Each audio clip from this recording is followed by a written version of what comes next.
Hello students, today our topic is merits and demerits of joint Hindu family business. Yesterday we have understood what is joint Hindu family, what is joint Hindu family business and its features. Now let's have a look on merits. First merit of joint Hindu family business is easy to start. Yes, it is very easy to start this HF business because there is no legal formalities required in this like registration. It requires no agreement. Second is effective control and prompt decision making. Effective control means who is the karta, who is the manager. Manager karta, the eldest member of the family. और क्योंकि उसी को decisions लेने होते हैं, क्योंकि वो manager है, वही करता है, तो it will lead to prompt, flexible and effective decisions because he is the only person who has to take the decisions. So इससे जो अदर मेंबर्स हैं उनके बीच में कोई कॉन्फ्लिक्ट होता ही नहीं है, क्योंकि उनको राइट नहीं होता है कि वो कर्ता के डिसीजन में इंटरफेयर करें. So the prompt decision help the business to grab opportunities. और क्योंकि वो अकेला डिसीजन लेता है तो उसे कोई भी डिसीजन लेने में प्रॉब्लम नहीं आती, अदर फैमिली मेम्बर्स इंटरफेयर नहीं करते हैं, तो कोई अपॉर्चुनिटी अगर बिज़नेस के लिए अच्छी है तो वो इजीली ग्रैब कर सकता है business. Now third one is secrecy. Obvious सी बात है कि जो डिसीजंस है who is going to take करता, उसे अकेले को लेना है. So he is in the position to keep all the affairs to himself. जो भी डील्स, जो भी बिजनेस अफेयर्स होते हैं वो उसको उस तक ही रखना है, और वो इसीलिए परफेक्ट सीक्रेसी रख पाता है, क्योंकि करता अकेला ही है जिसे डिसीजन लेना. अगर वो किसी को बताएगा तो पता चलेगा, otherwise he has to keep everything with himself. So there is secrecy. Continuity. So feature में भी हमने देखा था कि the HUF business can be continued perpetually. Continuity बनी रहती है इसमें किसी की डेथ का या बैंकरप्ट होने का कोई फ़र्क नहीं पड़ता है. द डेथ, ल्यूनेसी और इंसॉल्वेंसी ऑफ द कर्ता और any member will not affect the business as the next eldest member will take up the position. क्योंकि कोई अदर मेंबर होगा जो एल्डेस्ट होगा, वो पोजीशन ले लेगा अगर कर्ता को कुछ होता है तो इसकी जो कंटिन्यूटी है और जो बिजनेस ऑपरेशंस हैं वो चलते रहते हैं. Limited liability of members. Yes, इसमें जो मेंबर्स हैं, को पार्टनर्स हैं, सिर्फ कर्ता को छोड़कर कर्ता की अनलिमिटेड लाइबिलिटी होती है, क्योंकि वो ही रिस्पॉन्सिबल है for every decision making, because he is the eldest member and karta and manager of the business, that's why. और अदर मेंबर्स की इसमें लाइबिलिटी जो है वो बहुत लिमिटेड लाइबिलिटी होती है. उनका जितना शेयर है बिजनेस में उनकी उतनी ही लाइबिलिटी होती है.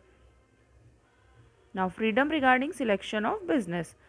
The Karta is at freedom to select any business because he is the manager और उसको any business select करने का पूरा हक है, राइट है. उसे किसी और पे डिपेंड होने की ज़रूरत नहीं है. he don't have to ask anyone, any co-partners. He can take alone decisions.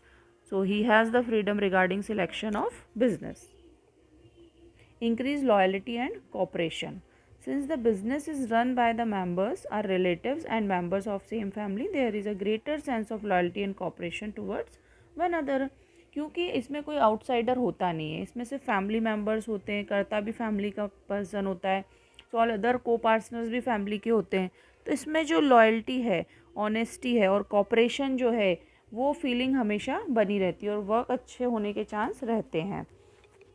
और एक दूसरे को प्राइड फील होता है जब उन्हें उनके बिज़नेस को अचीवमेंट मिलता है, उनका बिज़नेस ग्रो करता है, तो कहीं ना कहीं ट्रस्ट जो है आपस में वो बना रहता है. एंड इसीलिए एक साथ काम करने की जो फीलिंग है वो भी बनी रहती है.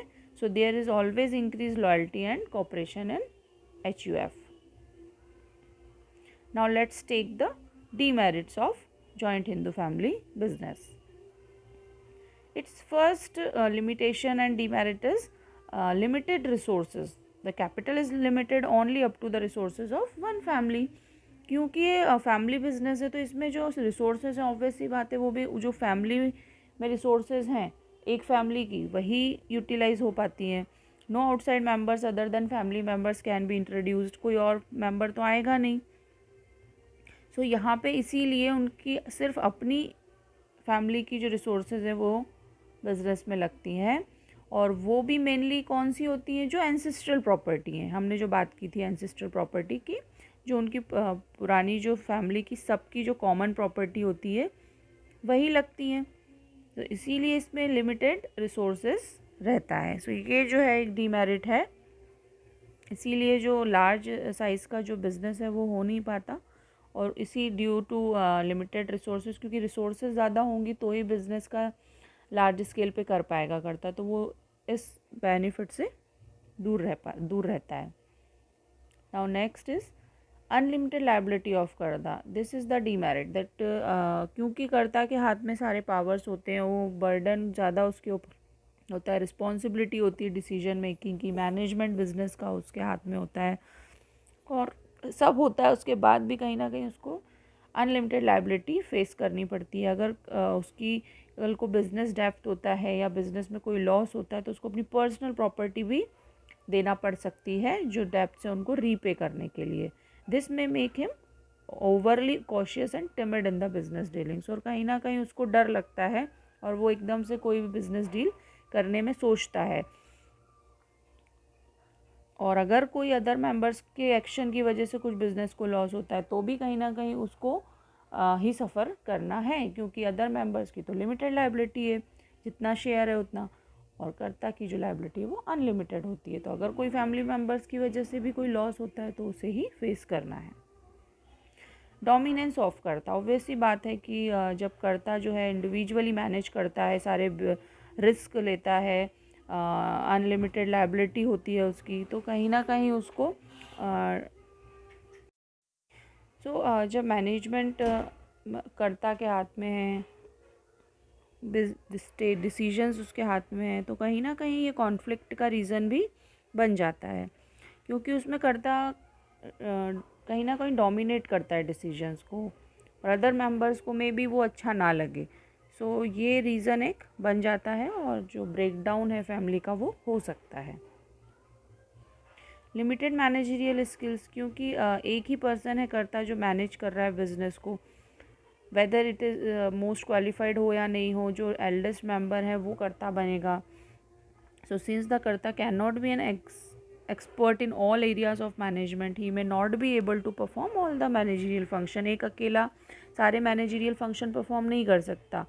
सो ये एक लिमिटेशन है, और सारे फंक्शन वो परफॉर्म करने पाएगा तो उसके पास उतना टाइम नहीं होगा, उतनी एनर्जी नहीं होगी, और कहीं ना कहीं वो अनवाइज डिसीजंस ले लिए जाएंगे। तो इस इनएबिलिटी के कारण कि लिमिटेड मैनेजरियल स्किल्स होती हैं, वो एक या दो फील्ड में अच्छा हो सकता है, बाकी अदर जो फंक्शंस हैं उसमें बेटर नहीं परफॉर्म कर सकता। तो इसकी वजह से लॉस भी ऑर्गेनाइजेशन को सहन करना पड़ सकता है। और due to the limited scale of operation and financial resources, it may B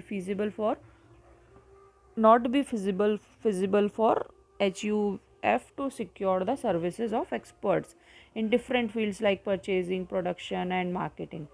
So इतने सारे फंक्शंस होते हैं मैनेजमेंट के, परचेसिंग, प्रोडक्शन और मार्केटिंग, लेकिन फाइनेंशियल रिसोर्सेज भी लिमिटेड होती हैं, रिसोर्सेज लिमिटेड होती हैं। तो आप इस बिज़नेस में कर्ता जो है किसी को अपॉइंट भी नहीं कर सकते। So there are limited managerial skills. Misuse of power, because the karta is the only decision maker in organization, no other member can interfere his management। This may lead to them in misuse of power, and the karta may use the prefer his personal interest, it's prefer not। so कहीं ना कहीं कर्ता जो रहता है वो खुद सारे डिसीजंस लेता है, तो वो यही सोचे, वो अपने पर्सनल इंटरेस्ट के बारे में ज़्यादा सोचेगा, it's a human tendency. So वो मिसयूज़ भी कर सकता है अपनी पावर का। So we have learned the merits and demerits. The joint Hindu family business is on the decline. ये धीरे धीरे कहीं ना कहीं कंट्री में कम होता जा रहा है, क्योंकि जॉइंट हिंदू फैमिलीज़ भी नहीं रही अब ज़्यादा। जैसे जैसे फैमिलीज़ कम हो रही हैं, जॉइंट फैमिलीज़, वैसे वैसे ये बिज़नेस भी कम होता जा रहा है कंट्री में।